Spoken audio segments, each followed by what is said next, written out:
In December 1941, Japan's attack on Pearl Harbor left the U.S. Pacific Fleet reeling. Battleships lay sunk or damaged in the harbor, and Japanese forces surged across the Pacific. Within months, Japan had seized Hong Kong, the Philippines, Malaya, Singapore, and the Dutch East Indies. American bases on Wake and Guam fell. The Allies were on the defensive everywhere.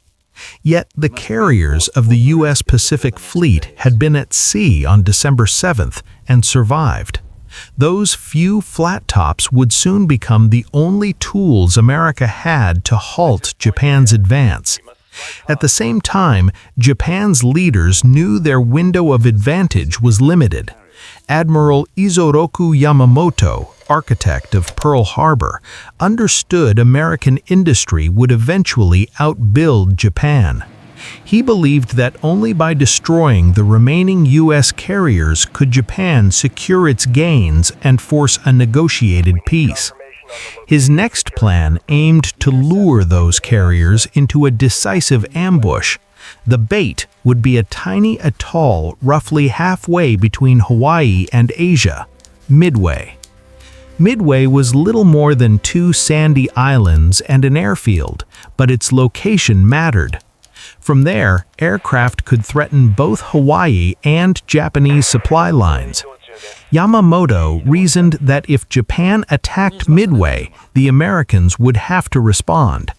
He would bring a powerful carrier strike force to sea, supported by battleships positioned to finish off any survivors. On paper, it seemed a repeat of Pearl Harbor, this time against the U.S. carriers. What the Japanese did not know was that their naval code had been partially broken. At Pearl Harbor's underground station Hypo, American cryptanalysts under Commander Joseph Rochefort pored over encrypted messages.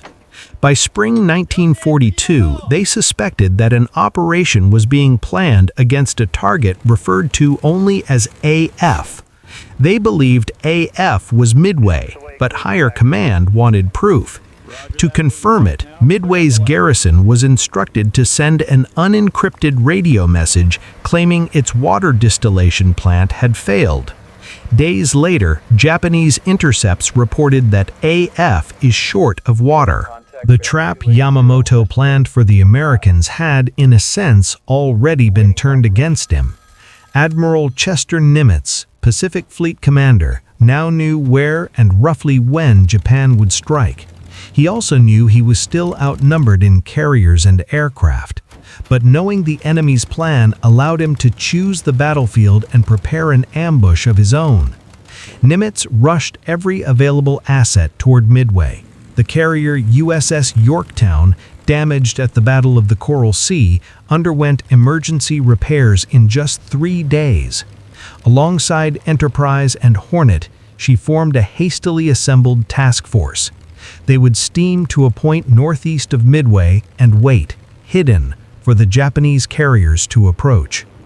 On the Japanese side, 4 veteran fleet carriers formed the striking arm: Akagi, Kaga, Soryu, and Hiryu.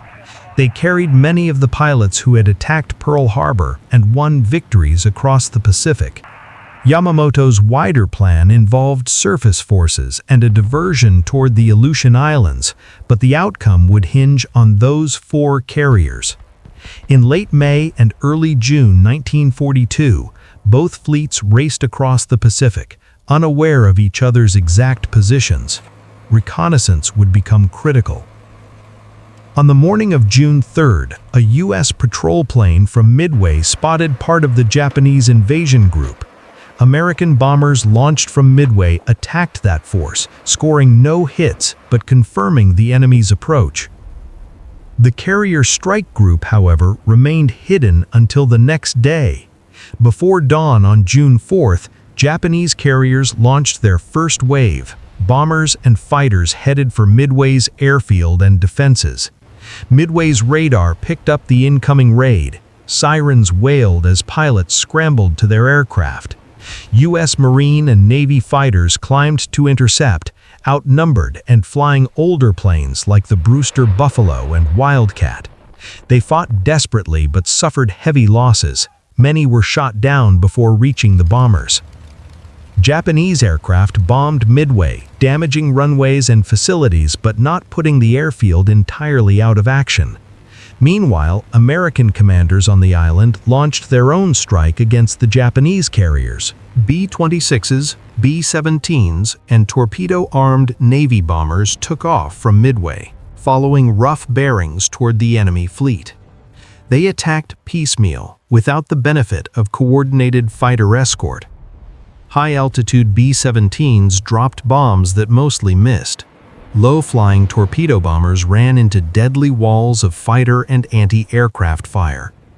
They scored no decisive hits, but forced Japanese carriers to maneuver and kept their decks busy. Out at sea, the American carriers were also launching. From Enterprise, Hornet, and Yorktown, waves of scout planes, bombers, and torpedo squadrons headed toward the reported enemy position. Poor navigation and communications scattered the groups. Some never found the enemy that day. Others pressed on, even when they realized they were off course and low on fuel. By mid-morning, 3 American torpedo squadrons from different carriers converged on the Japanese fleet, each arriving alone. First came Torpedo Squadron 8 from Hornet.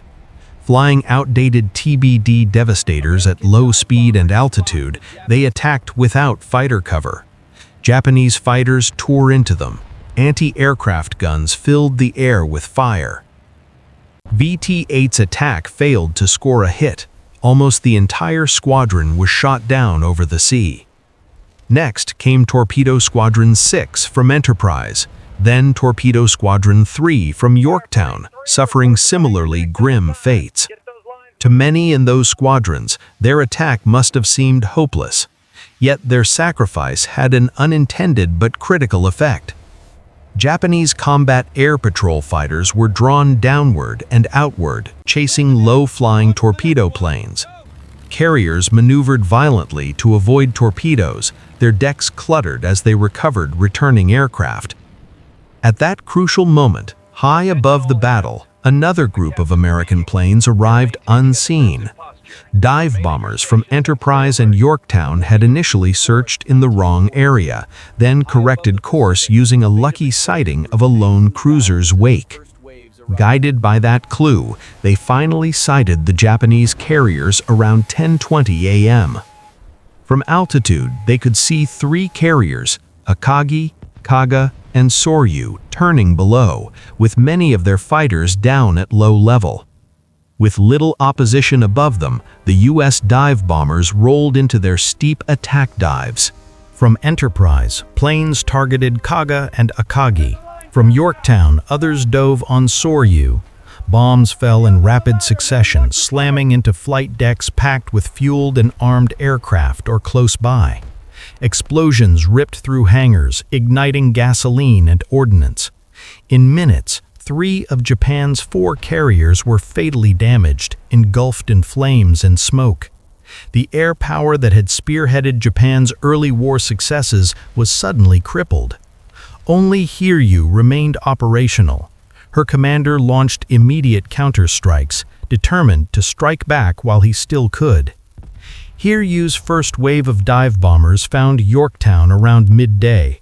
They attacked through intense anti-aircraft fire, scoring several damaging hits that left Yorktown listing and temporarily dead in the water.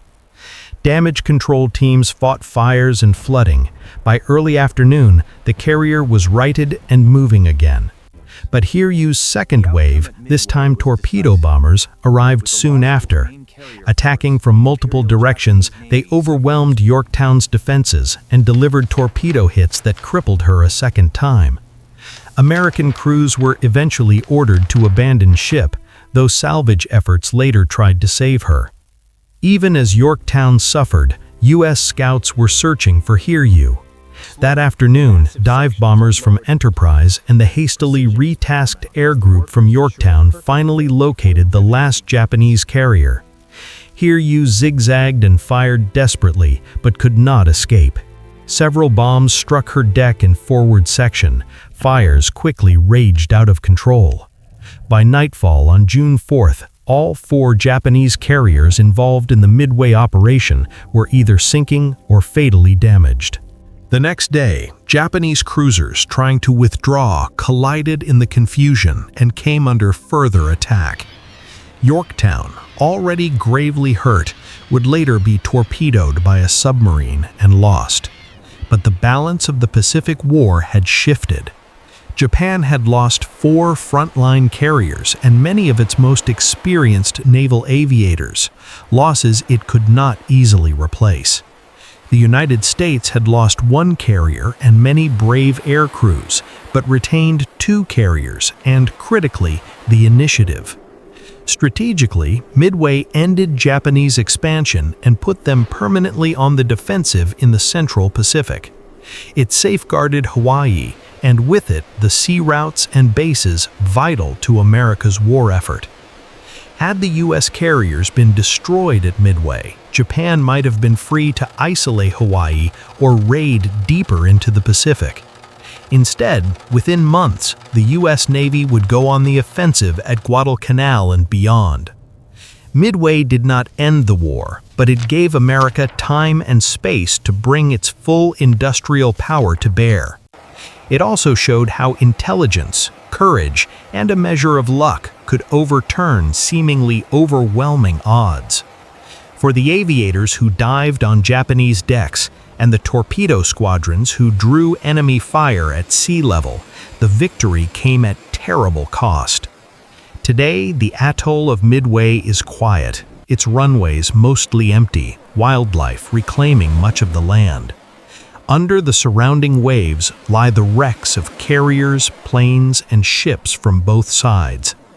The Battle of Midway remains a defining moment in naval history, the day a small island and a handful of ships helped save America from a far darker fate.